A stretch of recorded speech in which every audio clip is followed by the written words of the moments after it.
What's up, everyone? This is the Go Along Podcast. Thank you so much, as always, for making this a part of your life. However you listen, however you watch, we greatly, greatly appreciate it. Be sure to rate, review, share with a friend. You really are what makes this podcast go, what makes Go Long TD go. So we'd love it if you checked out the newsletter as well, golongtd.com. A lot of profiles, stories. Bob McGinn, he has a great piece on Aaron Donald up this week. He talked to scouts from around the NFL, talked to Jeff Fisher, talked to Greg Williams, talked to Wade Phillips to really figure out how Aaron Donald was, perceived out of the draft. For one, the red flags were all over the place. There were a lot of people who didn't think that Aaron Donald would amount to anything. And now he may be the greatest player in pro football. So I thought that Bob just did a phenomenal job, as always, with his reporting and capturing the career of Aaron Donald. So check it out if you subscribe. Also, we are always brought to you by Hamburg Brewing Company here on the podcast. Be sure to get on into the brewery, try out their new Hoppenstance IPA. It is our favorite. It delivers in every possible way. So we hope to catch you there at HBC if you live in or around Western New York. You're going to love our guest today. Seneca Wallace really had a ton of stories to share. He got into Mike Holmgren. He got into Matt Hasselbeck. He got into Aaron Rodgers, of course. He really got to know Aaron Rodgers on that more personal level, being in the quarterback's room day in and day out.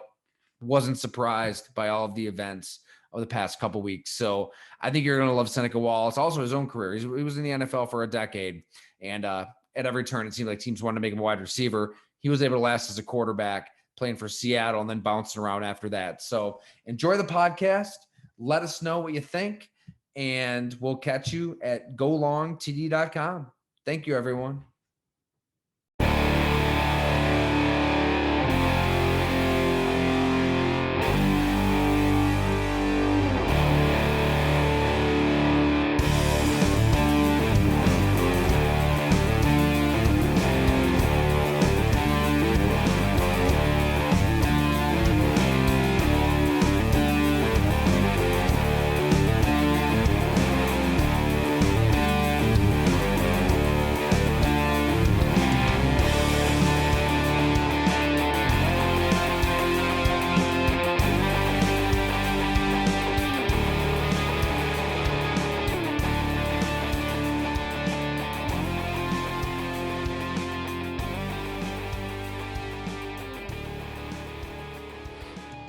All right. Without further ado, I'm so pumped for this week's guest, Jim.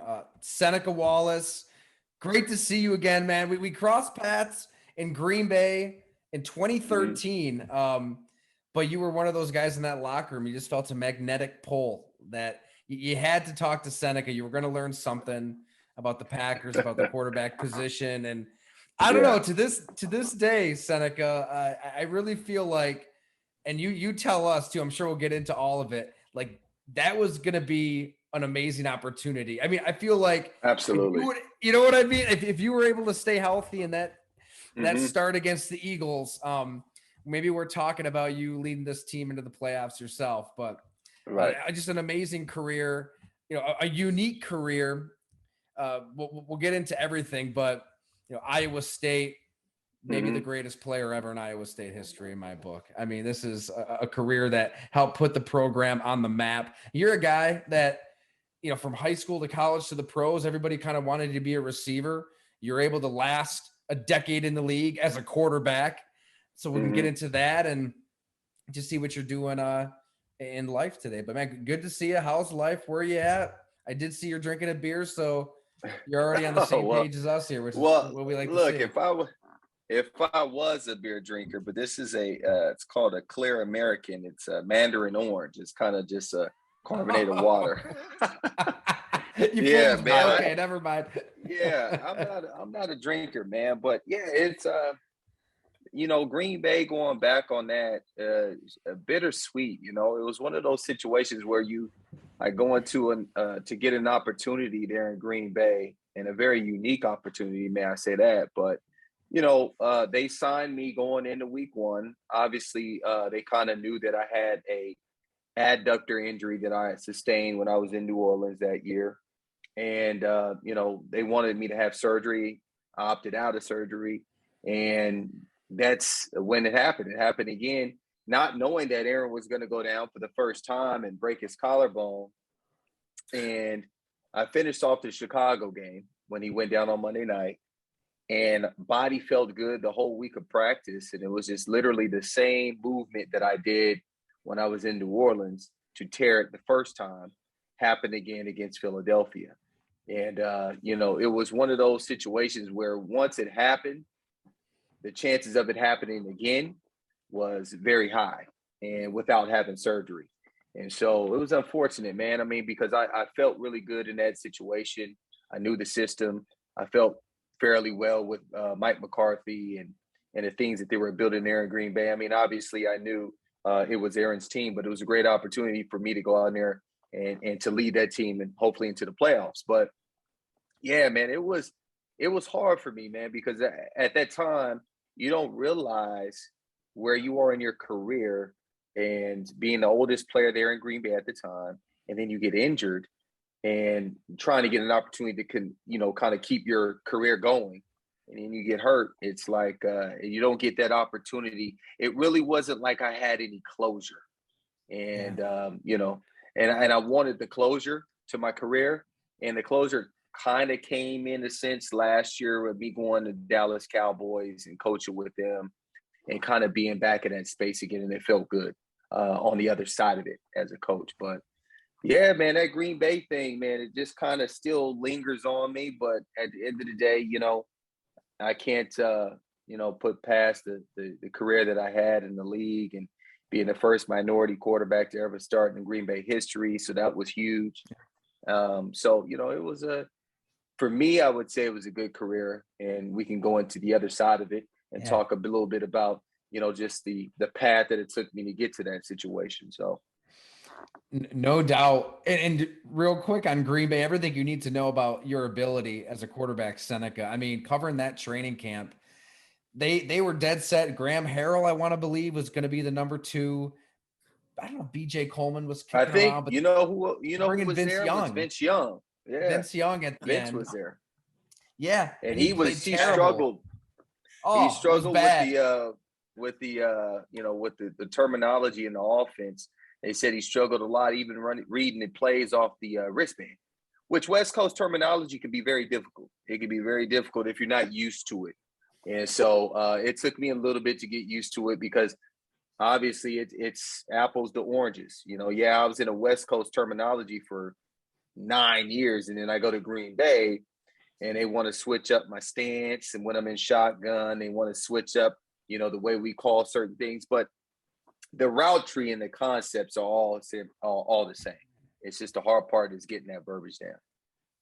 To give you a call, I mean, literally a few days before the season started to be the backup quarterback. Like, you don't see that very often. I mean, they had a lot of that's a tough situation to get thrown into. It says a lot about your career and where you're at. It was, man. But the crazy thing is I left when I got released second week of training camp in New Orleans. I got hurt. I missed, well, not even the second week. It was like the second day of practice. Tore my adductor. I was on the shelf for about 2 weeks. End up coming back, played in I want to say the second preseason game. Played against the Raiders. Went off. It was okay. Wasn't my best performance. And so they released me. They had Luke McCown there at the time. And so Luke had been there with them prior. And so Coach Payton came up to me and said, "Hey, we feel good about our situation. We want to give you an opportunity to kind of go somewhere else. Somebody will sign you and, at least give you an opportunity to make a squad." So I said, okay. So I ended up flying to San Francisco the next day. And I was actually on San Francisco's team going into the third preseason game. Now, I kind of knew the situation that was kind of unfolding when I was in San Francisco. They had Colt McCoy. And Colt McCoy wasn't playing very well in the first 2 preseason games. And they were looking at cutting him and releasing him. So Harbaugh brought me in as somewhat what I called and talked about to the Sacramento Bee as bait. So I was a person that came in to kind of give, Colt McCoy a little bit of pressure and also to get him to take a pay cut. Because literally the following day that I signed with San Francisco, he took a pay cut. We go out and play Minnesota, and then the following game was on a Thursday against San Diego. And literally that day, I went and talked to Harbaugh and said, look, if you don't see me being on this 53-man roster, there's no point for me traveling with this team. I only been here 5 days. I can see what's going on. Oh, so we talked. Oh, well, do you want me to, you want to retire? No, I don't want to retire. I just want to be released. I don't want you to have my rights. Just let me go. Long story short, on the game that night, they played that night, and I'm watching the game. I drove home to Sacramento, where I'm from. I had a house there at the time. And me and my wife are sitting there, and they're talking about how I went AWOL and didn't communicate with Harbaugh about me not coming to the game, which was false because I talked to him that morning before they traveled to San Diego. And so it got weirder after that. I had an interview with the Sacramento Bee. I kind of told them exact same thing I just told you. It got back to the Niners organization. They didn't want to release me. So I had to call Harbaugh and apologize about what I said in the Sacramento Bee. And then literally about 2 hours later, they released me and I flew to Green Bay. So it's crazy how I ended up in Green Bay. No, seriously, it was my agent called me and said, look, you need to apologize to Harbaugh because he's not going to release you unless you apologize. Literally. I called him. Luckily, he didn't answer the phone, left a voicemail. And that next morning, Green Bay called, and then I flew to Green Bay and then signed with them. Even though he'd be the one, I mean, it's got to be him putting out there that you're AWOL. Like, that's not coming out of thin air. Right. Like, absolutely. I went AWOL. He's never seen a player come to him on game day and say, he wants to be released. But I'm literally sitting in a room with all the rookies and all the guys that are going to be released. They're getting ready to play or getting ready for Green Bay because that's who we played week 1. And I'm sitting in a room and I look around. I'm like, yeah, I don't think this is the place for me. And that's when I realized. And I'm like, you know what? I'm going to go talk to Harbaugh in the morning, man to man, face to face, kind of see what their situation is, what they think that, am I going to be on the roster? Because if I'm not, my money's not guaranteed, the whole 9. And so, he talked differently of me on the telecast, or kind of told the reporters that I went AWOL. So I didn't like that. That's an asshole move if I've ever heard one. Man. Yeah, San Francisco is different. San Francisco is really different. That was a very eye-opening experience for me going to San Francisco for a week. Well, Jim, we do have a front office exec on this podcast. Exactly. So is that common to just bring somebody in and use him as bait? When you said that's an asshole move, my first thought was that Harbaugh. That's anybody that's ever, that guy is so different than anybody I've ever come across. Not that I ever worked with him, but just small interactions. He is out there. I am not surprised that he wanted you to apologize. That is just, that's wrong, man. That's the people don't understand. It's just incredible. The more we talk to guys, we get more and more out of people. So really the people understand that this business it's a business. And it Absolutely. Is, and to treat you guys like you can just snap your fingers and appear in a new city and then be ready and know the offense and be ready to play. No, that's not good enough. Snap fingers, go to another team. You guys are human beings. You have families, you have to study the playbook. It's not that easy. And everybody just expects you to show up and just play the next day. And it is, we're very player friendly on this show. And, I don't know if you caught Kaepernick's Netflix show yet. Absolutely. I just watched it last night. I just watched the first episode. And one of the reasons I absolutely am happy to not be in scouting right now was because of the combine. It was how they portrayed the combine, Tyler, right, is how I didn't feel right I didn't like it. It didn't feel right sitting there. And it was really just the measurements, the height and weight. Now it didn't feel right. It felt very, it did. How he said it, I just couldn't believe it. I just thought this is he went for that shock value. I mean, slavery is, Tyler, went there. You need to be in that room Seneca, you tell me. You don't say anything you want to say, but I'm just telling you, it had a weird feeling to me as a scout. I hated it. Yeah, I mean, it was different. I mean, the times definitely have changed. We don't have all the technology pieces that come along with going to the combine now, right?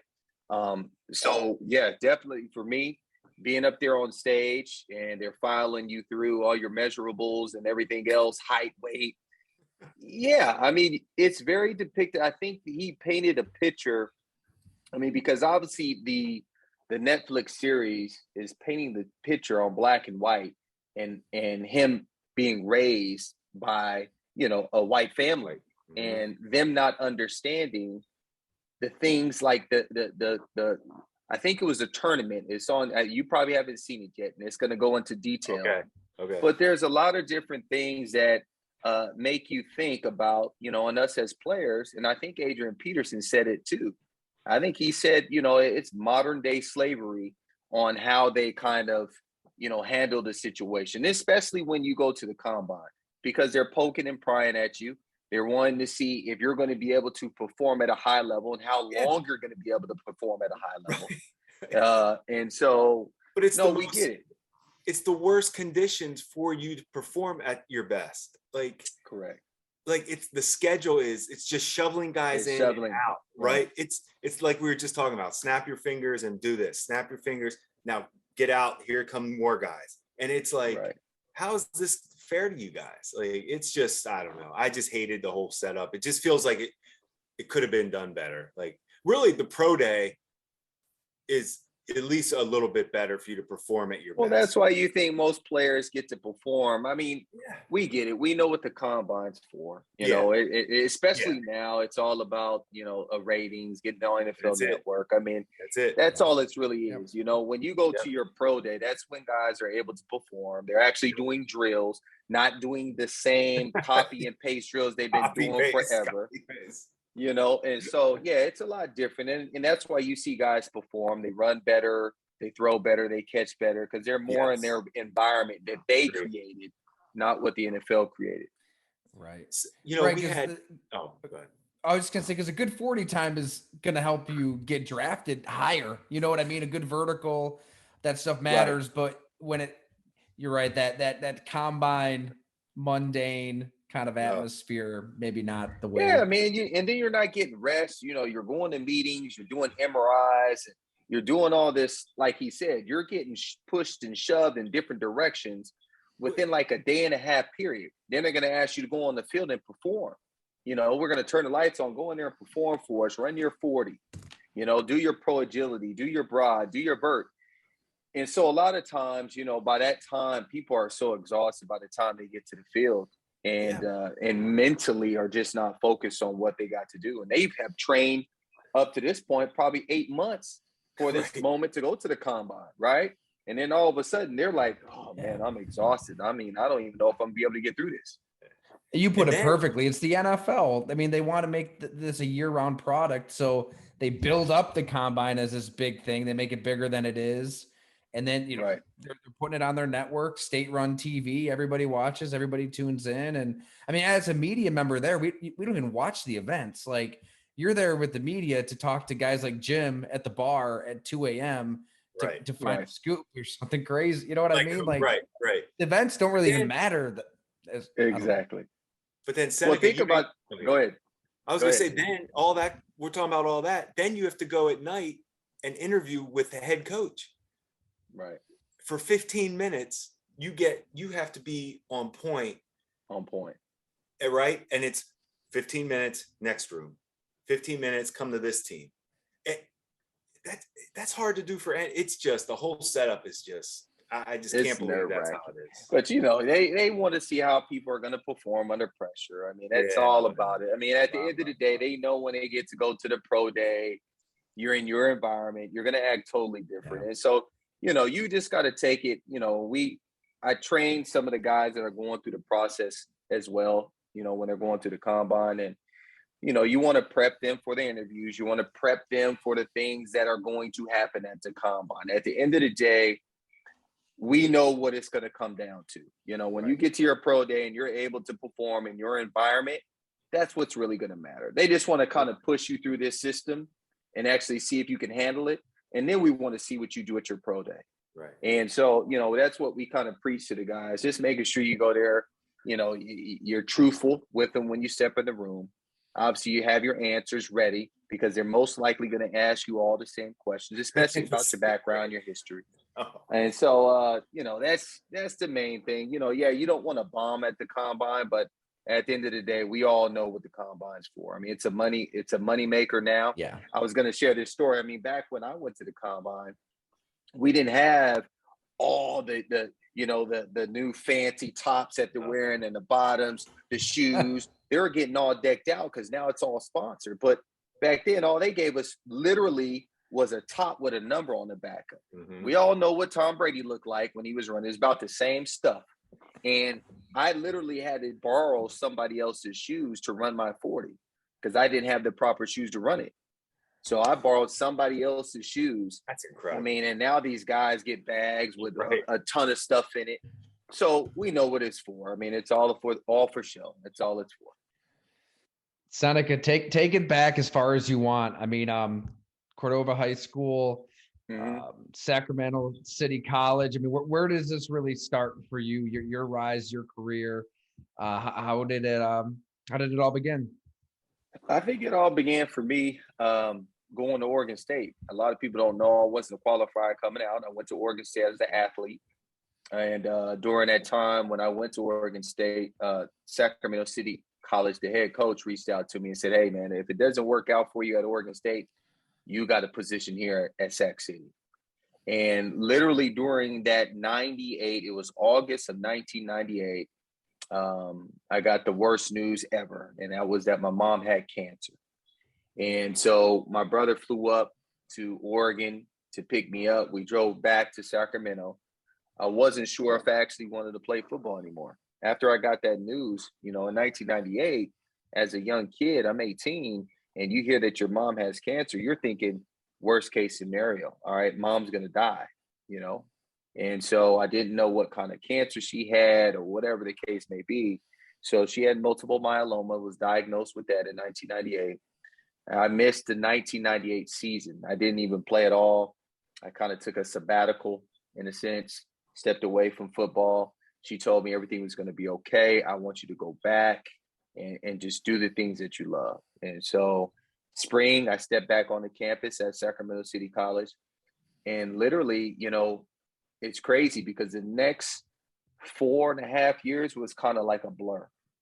I played 2 years at Sacramento City College where I started off at receiver the first, I think 4 or 5 games at receiver because I was just getting new. I was a short yardage quarterback. We ran the option and then they said, hey, Seneca, we want to put you out at receiver. So I started receiving the first couple games and I was fine with that. I knew I was better than the other guy that was playing in front of me. But in junior college, it's all about giving guys opportunities. You have 2 years to shine. If the guys that started the year before, most likely he'll be the starter the following year. And so this was his sophomore year. So I said, you know what? I'm cool with being receiver. But then he broke his wrist. I think week 4. He broke his wrist. And then after that, I took over, became a JUCO All-American at quarterback. And I started getting recruited again. And then I started getting recruited by all the Pac-10 schools, UW, Cal, USC. And still, most of those schools, like when I was coming out of high school, wanted me to play their position still. And Big 12 was huge in recruiting in the Sacramento area, especially Iowa State was.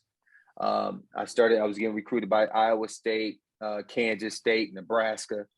And man, I fell in love with the campus when I went to Iowa State. I knew it was a great opportunity for me to step in right away to play because they were losing Sage Rosenfeld, who went on to the NFL. They had a lot of returners coming back. So I knew it was a great opportunity for me for 2 years, step on campus, play. And literally that first spring ball is where I solidified it. After spring ball, it was like, oh, the hype started. And the next 2 years was just a crazy blur. My mom got to witness me playing in college. She loved every moment of it. Ended up coming in, fifth place in the Heisman race in 2002, my second year. And you start getting, all these agents calling you about this and that, and you're going through the whole process. And next thing I know, hey, you're going to the combine, you're going to East West Shrine, blah, blah, blah, blah, blah. Hey, you want to play receiver, you want to run routes, you want to do this, you want to do that. And all this starts up again. And so, just like Kaepernick's story, that's why for me, it relates to me in some ways. Obviously, we're both quarterbacks. He played baseball, but a lot of the stuff that he had to deal with was very similar to the things that I had to deal with.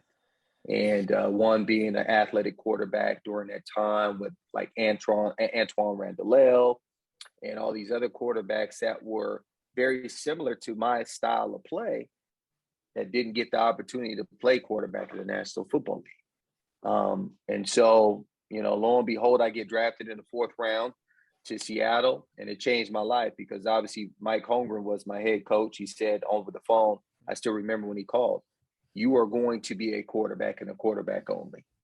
And from the first day that I stepped in with the Seattle Seahawks, I never was asked or pushed to play a different position. And the only time when I did play receiver, he came up to me and said, hey, do you want to play receiver? Because we got Daryl Jackson's down, Bobby Ingram's down. Our offense, you could be our 4th receiver when we go 4 wides. If you want to do it, so be it. But for the next 7 years that I spent in Seattle, it was nothing but quarterback. It's remarkable. I mean, we had Levon Kirkland on a few weeks ago, and he was reliving those practices against Cordell Stewart. I mean, think about those Steeler defenses and how good they were in the late 90s. And he's just like, Cordell would just tear them up.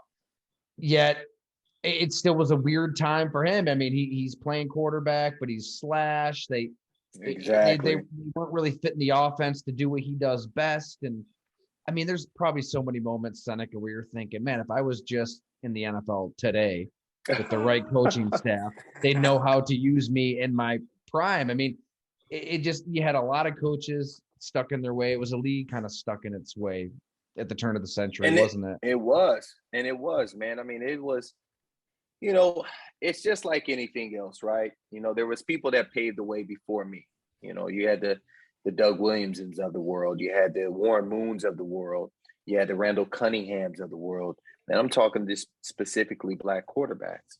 And they paved the way to give me an opportunity as a undersized Black quarterback to get the opportunity to play. Do I regret the fact that, in the National Football League back then, we had to conform to what offense was already in place in the Seattle Seahawks offense, which was West Coast? I had to do what Mike Holmgren did, right? Now you fast forward 15 years later, 20 years later, look at the systems that are in place in college. Look at the systems that are in place in high school. So now that the things that these kids are learning in high school, they're just transferring over to college. What they're learning in college is now transferring over to the pros. Cliff Kingsbury is a head coach for the Arizona Cardinals. Yeah. And everything that they're doing is what Kyler Murray has done since high school. I live here in Texas. I know it. He's the greatest high school quarterback ever to come out of the state of Texas. But he's been doing the exact same thing. I had to learn how to walk and talk and be in a West Coast system that was made for Joe Montana, Steve Young, Brett Favre. You have to play under center. We're not putting you in shotgun and letting you just stay back, read the defense, take off running, and use your athleticism. No, you need to learn how to play under center. Like literally 70 plays in a game, we might line up in shotgun 5 plays, and that was only on 3rd down and long. Most of the time, we were under center. So there was so much that I had to learn in order to be a quarterback in the National Football League. And nowadays, these kids, they walk right into a system. All right, what does he do well? What's his strength? What's his weaknesses? Let's build this system around what he does well. Lamar Jackson's playing tonight. We already see it. I mean, they build a system around him to let him utilize his skills. And if anybody needs a reminder of your speed, your athleticism, your mobility, all of that. The play that should come to mind when you hear Seneca Wallace, the run. I mean, what a nickname for a play to have, like the run. Yeah. You know, gosh, it was a 12-yard touchdown run against Texas Tech, 2002. I want to say. Yep. If this is correct, I think I read that it was estimated you ran 135 yards on a 12-yard touchdown run. 135 yards on a 12-yard run against Cliff Kingsbury in Texas Tech. That's right. Yeah. He was the quarterback then. That's right. No, it was you know, I hate to say, I mean, well, no, I don't hate to say it, but you know, I think the NFL only got 80% of me. They didn't get the full me of the things that I was capable of doing. And you know, Mike wanted to control that, Holmgren, and you know, it helped me maybe prolong my career, helped me just accelerate understanding, trying to have a football IQ and a mentality from a quarterback's perspective, which was good. But at the same time, it handcuffed me in so many ways where I couldn't do the run in the National Football League. Yeah, the game was a lot faster, but we didn't have design runs for me like I had in college. I would have been able to get on the edge, utilize my speed, and do some things from an athletic standpoint that I think would have probably helped our team a lot more. And now, look, now they got Russell Wilson doing all the good stuff up there now. So this is what we talked about for rookie quarterbacks. To me, if you're in the front office and you draft a Seneca Wallace 4th round, you should have a straight plan for this guy. Like, hey, how are we going to max out this ability? It shouldn't be let's make him into Hasselbeck or Holmgren. Why can't let's make him into what he can do best? And that's why, I guess, to me, my question would be, did you feel supported? I mean, I know that what you said was pretty cool, that Holmgren said, hey, you're playing quarterback, which I think is awesome. But did he take it that next step where not only are you going to play quarterback, we're going to utilize your talents to your ability and have a package for you and try to get you, like they could have done red zone, you in the red zone it's a nightmare for a defense. You know, it is for, like, so your rookie year, they should have had a whole red zone package for you, which I'll never understand how, if they took you in the 4th round, why didn't they have a plan like that? And they didn't. I don't think that, you know, they were very innovative. You know, I don't think so. I think Mike was so stuck in his ways and was very stubborn on the things that he envisioned. We've had so many conversations when I was playing just about certain things, you know, even if I took off scrambling and I didn't stay in the pocket and he called double option for whatever reason, he wanted to throw the ball to Bobby Ingram. And if Bobby was standing there wide open to give us 6 yards and I didn't throw it and I took off running, he immediately was on the headset yelling and cursing me out. And so when I say that they didn't have the vision to say, all right, look, we have this kid who is super talented. He is not like Matt Hasselbeck. He is not like Trent Dilfer. He is not like Brock Hughes. He's not like any of these other quarterbacks we've had here, let alone he's not like any other quarterbacks that I've had that I've coached. Maybe Steve Young type, but we were still all different. But I had to conform. I had to change my style of game to fit Matt Hasselbeck and what he did. And we always knew that. We knew when I was there for them years, Mo Morris was the running back. We knew what his situation was. It was always going to be Sean Alexander's number one. We don't want any competition. Matt Hasselbeck's going to be the starter. We don't want any competition. You guys just sit there and we're going to pay you fairly well to be our ace in the hole. If all goes to shit, we could throw you guys in there if our line is banged up and you guys can try to win us some ball games. There was no vision to say, all right, these are the things we're going to do when Mo Morris and Seneca Wallace are in the game at the same time. We're gonna open it up. We're gonna do some zone read stuff. We're gonna do this. We're gonna do that. No, the offense still stayed the same. And no, I don't think that. That's why I said there was things that I learned, and I learned a lot of football when I was there. I learned a lot. Mike Holmgren would always make me and Matt Hasselbeck. Somebody asked me this the other day. How did I prepare for games? And I said, you know how I had to prepare And what was the most nerve-wracking thing that I had to do was we had to learn the play calls. So on that play call sheet that you see these coaches holding over their face, the only thing that Mike Holmgren would tell us was just the play. He would never tell us the formation to that play. Now, there was 180 to 200 plays on his call sheet. And so literally when the week started on that Wednesday, our thought process had to switch from that week is done, that prior week, to now, all right, what is our new formations? What are our new run plays in base, short yardage, goal line, third down, 2 minute?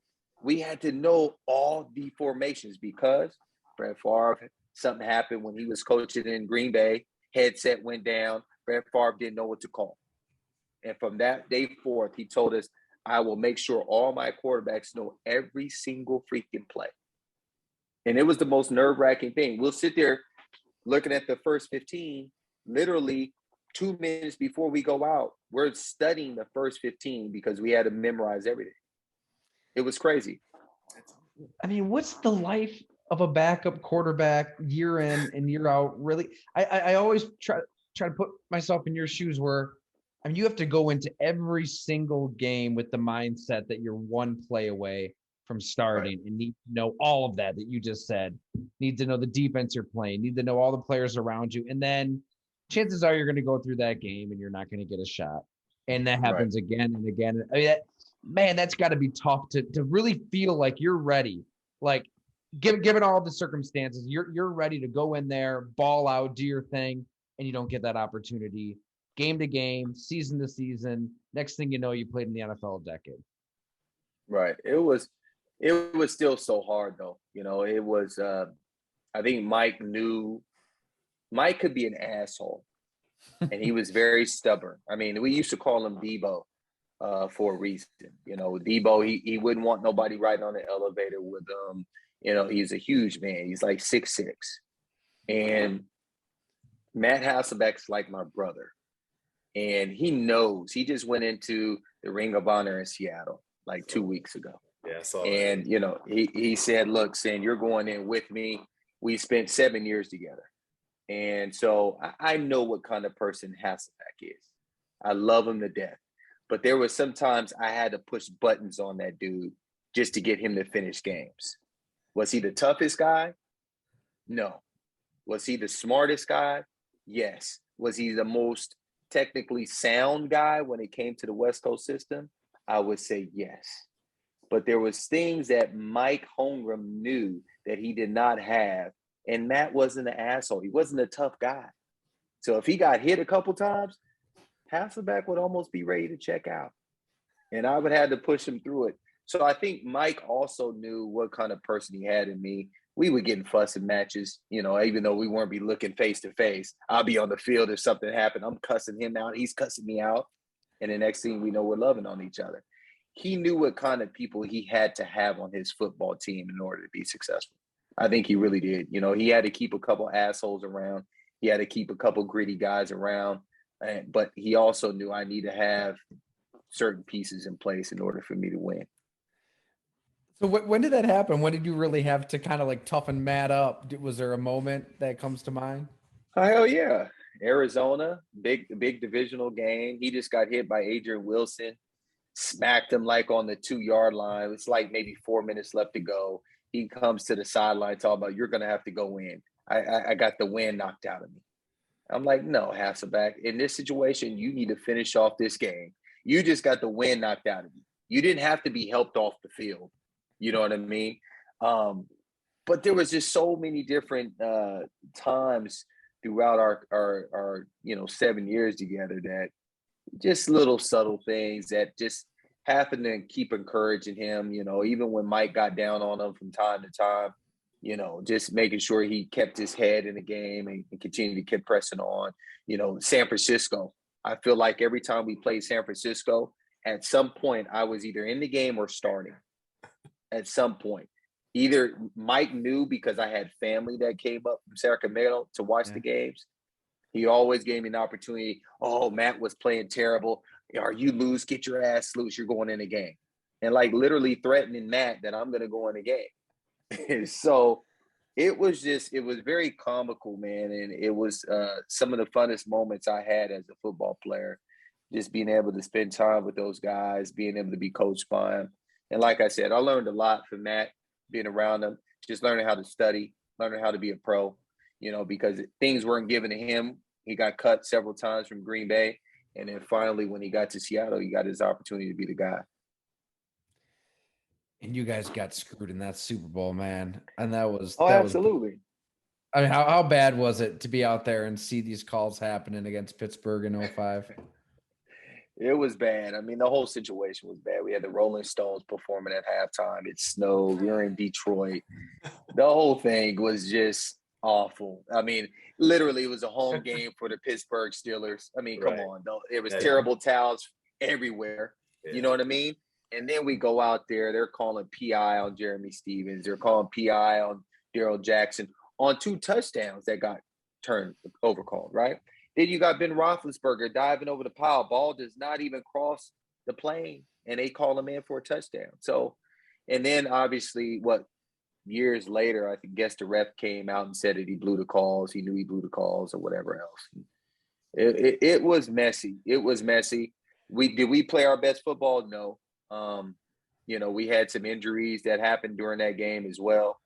And Antoine Randall L hits us on a reverse pass to Hines Ward, the safety that's in the game. I still remember it. He shouldn't have been in the game. But we were out of position. Boulware is out of position. Misses a tackle. The very first play of the third quarter, they strike out. Parker strikes out 75 yards on us. Yeah, it was a tough loss for us. But I think we kind of kept pushing that pendulum in the right direction for the Seattle Seahawks. I mean, obviously, and then Russell and Pete, they took it from there. Yeah, but oh my God, that was brutal. I mean, it was one of those games that really kind of makes you think. Like, I don't want to be a conspiracist and put on that tinfoil cap, but I don't know. That game, there's a lot of like extremely egregious calls. Like that's Sacramento, LA Lakers bad. I mean, imagine you remember exactly. Yeah. You remember that? Yeah, man. I grew up having to watch that series, but no, it's like I said, you got Jerome Bettis back home in his hometown where he's from. Yeah, they're not gonna let him lose that game, right? The refs aren't gonna let that happen. That's why I said it was just the whole thing was primed and pumped for Pittsburgh Steelers to win that game. Regardless if we didn't play our best football, there was just a lot of things that just didn't kind of sit well with us during the course of that game. Sorry, Jim, if you want to hop in here. You just made me start thinking about Chris Webber.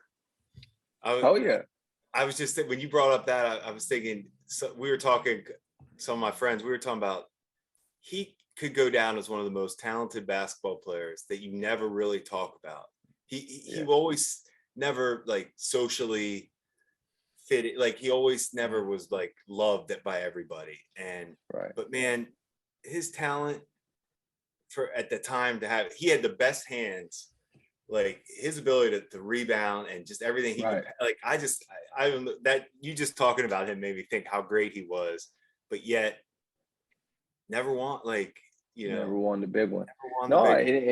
And those Kings, dude, I mean, it sucked because that was during my era of being in high school, you know what I mean? In the late 90s, going up against the Lakers, when you got Vlade Divac, you got Weber, Doug Christie, Mike Bibby, Peja Stojakovic, Bobby Jackson. They had Bobby Jackson. They had a squad. They had a legit squad, man. And for them to not be able to win it that year, I mean, we all go back to, when Vlade Divac, instead of rebounding the ball, he wants to tip it out. And then Robert Horry hits the three, and the rest was history after that. But that was our window in time for us to win the NBA Finals for sure. Sorry, I didn't mean to bring that up. I just had to. Oh no, you all good, man. We literally were just. No, I know. I didn't want to I felt like we were talking about your loss in the Super Bowl, the Kings not winning. This is supposed to be an up. No. Yeah, we gotta get that. It's life, man. It just makes us tougher, man. So it is what it is. Seneca, I think when we caught up, a few months ago, I was surprised you remember this, but we were the only people in that movie theater way back when. I think it was the movie Prisoners with Jake Gyllenhaal. Was I that want when to I went say. with Aaron to the movie? Yeah, so I'm there Yeah, with my girlfriend at the time in Green Bay. And this is yeah. like just so Green Bay, Wisconsin. Like the only people at the whole theater, like were me, my ex, Seneca, I think your wife maybe, My and Aaron wife came with Rodgers. us. Yeah, yeah, That was yeah. it. And Oh yeah. it was great to see you. You were super friendly. It was just odd. I mean, I covered the Packers then, and I mean, and me and Aaron Rodgers were fine at that point, way back when. Things have changed a little. But Yeah. he still he couldn't wait to get out of that theater, man. It was like boom, he was out. But I was just like, all right, well, I just was thinking, like, I wonder what life is really like as the starting quarterback for the Packers in Green Bay, Wisconsin. But you were Yeah. with Aaron that season. A lot's happened this season alone, this week alone. It was pretty insane. What were your impressions of, a pretty mercurial quarterback, to say the least? Well, Aaron is, like I said before, man, he's a different character. But a unique character in a way that makes you want to always try to keep peeling back these layers so you can kind of get to the core of him, so you can get a better understanding of who he is. And I think that makes him who he is on the football field, makes him great. Because I always think he's always processing. He's always in deep thought. He's always going to be one step ahead of you. And I think that's a plus. I mean, obviously his football talent on the football field is like no other. Like I said, he was one of the, if not the most gifted quarterback I ever was around. And I was around some really good ones from Drew Brees, Hasselbeck, Trent, and some other guys. But from a standpoint of being able to just throw the football from different platforms, there's nobody else that can do it better than he can. I mean, I think talking to people, I talked to somebody from the USA Today, and they're all talking about how people are saying how weird he is. But aren't we all weird in our own different way? We're all weird in some different way. I mean, who's to say that this is the right way or whatever else? There are some things that I think that raises eyebrows that he does, but it is what it is. I know there was a lot of stuff going on. What he said about the vaccination, said he was immunized. A very different choice of words, but that doesn't surprise me. That's Aaron Rodgers. You know what I mean? He's always going to say something clever, something different that's going to kind of have you raise your eyebrow for sure. Seneca, in the front office, if the number one rule, and I think coaches, you've heard this, but to your point, yes, everybody's weird and can have your opinion on whatever. The biggest thing nobody wants is to be a distraction from winning the Super Bowl. Just Correct. Don't be a distraction. However Correct. you can figure a way out to not be a distraction. Everybody, you can do whatever you want, really. Right. And I think that's what kind of like he had the off season this year. He was the distraction. Correct. Here we are again. This team is loaded. Like this Green Bay Packers team is, Tyler and I talk about it every week. They're loaded. And if everything is right, they're going to be fighting for a Super Bowl. Just don't be a distraction. Come back and get this thing done. But that to me is the only thing I noticed. Like, why do you have to? I mean, he obviously, I've never really, I've studied guys for 20 years. I've never seen anything like him throwing the football. I mean, it's unbelievable. It really is. That's what I'm saying though, Jim. I mean, we don't know what's going on internally between him and the head coach, right? Yes, I know this offseason they had a lot of back and forth about is Aaron going to be a Packer or not, right? Right. Then he arrives, and finally goes back to the Packers for a 1-year deal. All right, we fast forward. We're 8 games into the season. They're 8-1, right? Or whatever it was before they lost this past week. Right. And, now this whole thing about the whole COVID stuff comes about. I wouldn't say he's ever been a distraction to the Green Bay Packers. No, I don't know if you guys are, No. the dude is such a talent that we know who a distraction is. I'm just talking to my friend just about a couple hours ago, and we're talking about Odell Beckham, No doubt. right? We're talking about the great receivers. I think all the great receivers at some point have been a distraction to their ball. Somehow, some way. I mean, let's just be honest. I mean, Odell is a great receiver. Chad Ochocinco, Terrell Owens. The list goes on and on. There was some clean receivers that played the game the right way, but some of these bigger personality guys, yes, they all have been a distraction at some point throughout their career to their ball club. But one thing is for sure, you don't want your quarterback to lose focus on the big picture and be the distraction. That's all. I'm not sitting here saying that he is the distraction. I don't think anybody is saying that. I just think he's his choice of words and the things that are surrounded around this COVID situation. And, it's just what we're in this year, in the last 2 years, is this whole COVID stuff. I mean, obviously, if the COVID stuff never happened, we wouldn't be sitting here having this conversation about his choice of words. It just, to me, seemed like he could have, this never had to be an issue. Like, nobody, Kirk Cousins, Absolutely. Carson Wentz, they're Just not be vaccinated. honest. Just be honest. Right. And then that's all. But you know what? At the end of the day, he's going to come back whenever this week and against Seattle and squeak another one out. It might be 16-14 Packers. And we may never remember this. We may never remember this again. So that's what I'm saying. Go ahead. When we talked though, Seneca, it was about 48 hours before he announced that he was going to be back. And we were on the same wavelength. I was hearing from people close to Aaron Rodgers that he was seriously considering retirement. He said that himself at that press conference where he lit his own employers on fire. I mean, he just scorched them. So that's a whole story unto itself. But there was almost like this understanding, like, okay, like the Green Bay Packers welcomed him back, even though he basically dragged them out into the public square to embarrass him, is the way we've been putting it. Like they wanted to bring it up because he's so talented, as you guys are saying. So there is this understanding of like, okay, Aaron, you can do whatever the hell you want this year. All the other unvaccinated Packer guys had to do their interviews on Zoom with the media. You know what? He's following protocol when the cameras are off. When the cameras are on, the mask is off. The public is led to believe he's vaccinated. That's why I can't buy this whole like war against the woke mob. Like, you were a part of the mob, dude. Like, you went along with it. You were lying to everybody. So I don't know. Like, he's so talented. Maybe that supersedes everything, right? Maybe if I'm a teammate of Aaron Rodgers, I don't give a shit about anything else because he's going to make me money because he's so good. He's going to win me games because he's so good. But I do wonder, like, the misleading people, the public, maybe not them day to day. That it's kind of piss you off a little bit as a teammate. Yeah, I think so. I mean, like I said, he's a guy, and I told you this before, he's going to march to the beat of his own drum, if you like it or not. I think, that's Aaron Rodgers.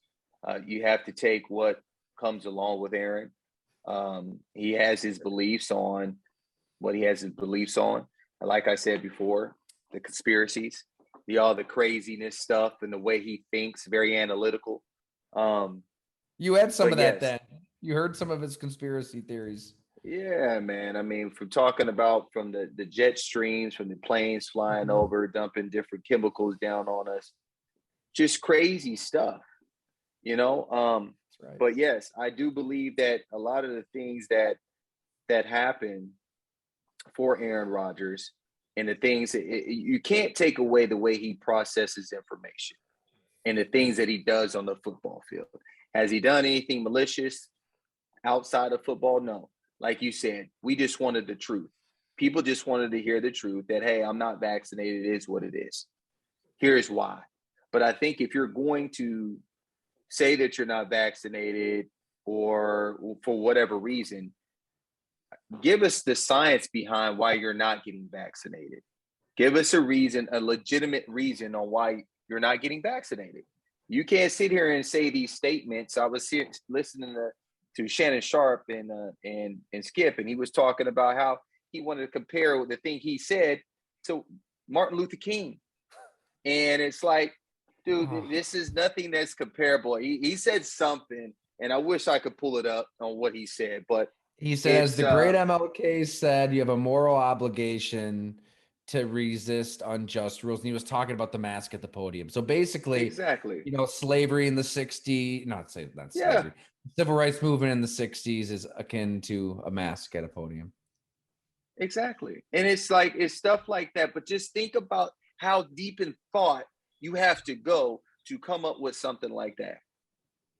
But that's what I'm saying. I mean, Aaron, he's a head scratcher type of guy. He's literally going to have you scratching your head with comments like that. And he's going to leave you scratching your head when it's 3rd and 18 and you're scrambling to your left against the Dallas Cowboys and you're throwing a rope to catch a ball, and Cook has to drag his toe literally, and he fits it in between the DB and the sideline to catch the ball to get them to kick a field goal and win the game against the Dallas Cowboys. So it's just certain things about the guy that just makes you scratch your head. And there's nothing we can say about it. Like, again, they're going to come back. They're going to play against the Seattle Seahawks, and he's going to blow your mind. He had a week off. And just like the old saying he said against they started, they weren't having a really good season. Maybe it was 2 games in. He said, just relax. I got this. Just relax. And we know that's just how he is. You know, I can see the dude being like Ricky Williams and being somewhere in Tahoe on smoking weed or somewhere and just being a tree hugger or whatever else. That's him. Whatever. He feels he can will his way through any situation, talk his way through any situation because he's the smartest guy in the room. You know, You know what I mean? Like, he really thought, like, with Pat McAfee, I can just, of course, people will understand what I've got these notes. He's going through his notes. He's talking his way through it, and he can will through it. I mean, this is somebody who cut out family, that cut out friends. Like, he's a stubborn guy. Very stubborn. Is brilliant on a football field. So there you go. Like him. I can't think of anybody like Aaron Rodgers. Can you? There's nobody like him. I mean, nobody left that's playing right now that's been in the headlines for good, bad, whatever else. There's nobody like him. And then to be able to perform at a high clip on the football field, you know, that takes a lot of willpower. It takes a lot of focus. Takes a lot of athleticism, and there's just things that he can do that a lot of the other players in the National Football League as quarterbacks can't do. And I respect that, you know. I respect the fact of who he is. You want to get off the grid, you march, you do your thing, you know. It's just like all these State Farm commercials he in. That's, if you really look at those State Farm commercials, that is Aaron Rodgers. Awesome. That's awesome. God, how's life for you, Seneca? I mean, what are you up to right now? What should people know? Life is good, man. You know, just grinding through. I got 6 wing stops up in the state of Iowa that I own right now. Not doing very, very well, you know, because obviously in our, in our country right now, dealing with high labor, dealing with COGS and things like that, getting supplies is a huge issue. Brutal. It's tough. There was a chicken shortage. Wingstop's their stock dropped about 14%, I think, last Wednesday. So it's a struggle. It's a struggle, especially being up in Iowa and the Midwest. It's a struggle just to find good workers. But just grinding through that, mentoring kids who up and coming high school kids, college quarterbacks. That's what I do here. I was offensive coordinator here at a private school. We finished off with 1-9. Wasn't very good. It was a rebound year for us. After last year, I wasn't there. I was coaching with the Cowboys last year, of course, and I left the same school I was at the year before. We went to the state championship game. It's a private school, so we had 30 some odd kids transfer and go elsewhere, just because I really wasn't there. And so this is a rebuilding year for us. We ended up losing to Jason Witten's team, who was also 1-8 at the time when we played them. So they ended up 2-8, and we finished the season off at 1-9. But yeah, man, raising my kids. I got 3 little ones and trying to enjoy life as much as I can and trying to stay relevant. What ages are your kids? 7. He just turned 7 yesterday. That's my oldest. That's Cruz. Raya's 5. That's my daughter. And then I have Dash, who is 2. Wow. How do you do it? 7, How 5, do you and 2. balance it all? It's a struggle, man. I mean, it's late nights, early mornings, right? Getting kids up, getting them ready for school. My wife is here. She's hands-on, but she does her thing with her Lime Life stuff that she sells. And so, but it's a hard balance, man, especially trying to run a business from far, being an absentee owner, trying to get up to Iowa as much as possible. But I'm enjoying the ride right now. I'm in my process right now of getting my teacher certification. So then that way I can there go it and is. teach. So I can go teach at a public school, man, because the private school thing is a little bit of a struggle because you only gonna get, if you can get kids into the school financially, you got a good opportunity to win ball games. But if you don't, you're just gonna be playing with kids at the school, and it's slim to none. That's right. It's so true. It's feast or famine. You're Oh, basically, it's all, hey, you're basically saying why I wanted to get into scouting and not coaching. It's all about the talent. Exactly. You got to have talent. Talent. Let alone for me, I just need football players. I just need somebody who has the willingness to, to go hit somebody. I mean, I've never seen kids run full speed at somebody. The other person keeps his momentum going while the other kid, this is our kid, slides down his body. And this guy just keeps going. I've never seen it before. So we just, it was the worst experience for me coaching this year. It showed me I had to have a lot of patience for sure. God. Man, is there, I don't know, is there a joy going back to the game's essence though? I mean, like you're talking about the bare bones of the sport itself with not a lot of talent. I don't know. Yeah. It's got to be pretty humbling in a lot of different ways. Absolutely, it's humbling, man. I mean, look, I got a great staff. I got a guy named Jonathan Scott who played 10 years in the National Football League. He's my O-line coach. Played at UT. Yeah. Won a national championship with them. Played with the Steelers for about 6-7 years. Yeah, I was going to say, yeah. And then my receivers coach is Chris Gibbons, who played bounced around. Played at Wake Forest. Wake Forest, yeah, I remember him. Yeah, he can go. He can go. Yeah, it's very linear. He was take the top off type guy. That was his game. I give you his scouting report. I remember him. So that's my offensive staff. And we had to question our ability as coaches. Yeah, we know that, I know the old saying goes, I mean, there were some guys that can coach the game better than they can play it, right? But we were surrounded with so much so much knowledge that we wanted to share with these kids. Mm-hmm. But the kids just didn't have the football IQ to understand what we were even trying to get across. And we can coach it so many different ways. But if my kid doesn't understand, my quarterback of all people, week 9, is warming up and he's throwing back shoulder fades to the receivers out of nowhere, right? He doesn't even know what a back shoulder fade is, Jim. And then obviously in the game, in a crucial part of the game, he decides to throw a back shoulder fade to one of our receivers, okay? And it's zone coverage. The DB's butt is facing the sideline. He's looking directly at the quarterback. He throws a back shoulder fade and it gets picked. So I asked him, I said, why did you throw a back shoulder fade? Well, coach, you told me if the DB's over the top and it's a go route to throw the back shoulder fade. And I scratched my head. I said, oh, okay. All right. So I understand. I see why we had to struggle. I'm like, no, you don't. That's not what I meant. So, they have to kind of, pick and choose what they're hearing and obviously and understanding how to kind of navigate through that. And our kids are just not there, especially when you're dealing with private school kids. No football IQ whatsoever. I have my 3 C's that I taught these kids. Competent leads to them being confident, which would lead to them being more comfortable on the football field. If you can manage those 3 C's, we'll be successful. But the competent one, we already missed out on that one. Can't get it. Yeah, they can't get it, man. Absolutely. I love it. That's awesome. Well, man, well, hey, we'll get that certificate. Maybe have some more options. Who knows what the future holds? Absolutely. We'll see. We'll see what happens.